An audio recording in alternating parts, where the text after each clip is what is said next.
આગળ સમાચારોમાં વાત કરીએ તો અમદાવાદના 5 લાખ વિદ્યાર્થીઓએ લીધા શપથ। ઉત્તરાયણ પર્વની ઉજવણીને લઈને આ શપથ લીધા હતા।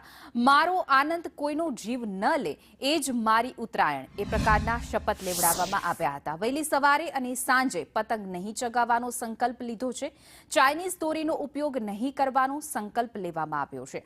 અમદાવાદ જિલ્લા કલેક્ટર દ્વારા નવંતર આ પ્રયોગ કરવામાં આવ્યો છે। બાળકોને શીખવાડ્યા છે સંવેદના અને સુરક્ષાના પાઠ। ગુજરાત સરકારના શિક્ષણ વિભાગ અને વન વિભાગના સંયુક્ત ઉપક્રમે ખાસ કરીને દર વર્ષે ઉત્તરાયણ પૂર્વે તમામ વિદ્યાર્થીઓના શપથ લેવડાવવામાં આવે છે, જેથી કરીને ચાઇનીઝ માંજા દોરી છે, તુક્કલ છે અને ખાસ કરીને પ્લાસ્ટિકની દોરીનો ઉપયોગ ના થાય।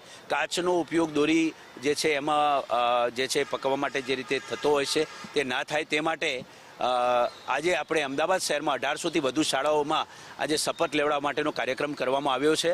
અત્યારે 7th ડે સ્કૂલમાં માનનીય ધારાસભ્ય શ્રી અમુલભાઈ ભટ્ટ સાહેબની પ્રેરક ઉપસ્થિતિમાં અત્યારે શાળાના તમામ વિદ્યાર્થીઓને શપથ લેવડાવવામાં આવ્યા છે। જે પક્ષીઓ ઉત્તરાયણ પહેલાં અને ઉત્તરાયણ પછીના દિવસોમાં જ્યારે પતંગ ચગાવાતા હોય છે અને એની દોરીથી ઘાયલ થતા હોય છે, એ પક્ષીઓને સારવાર આપવાનો આ કરુણા અભિયાનનો આખો કાર્યક્રમ છે।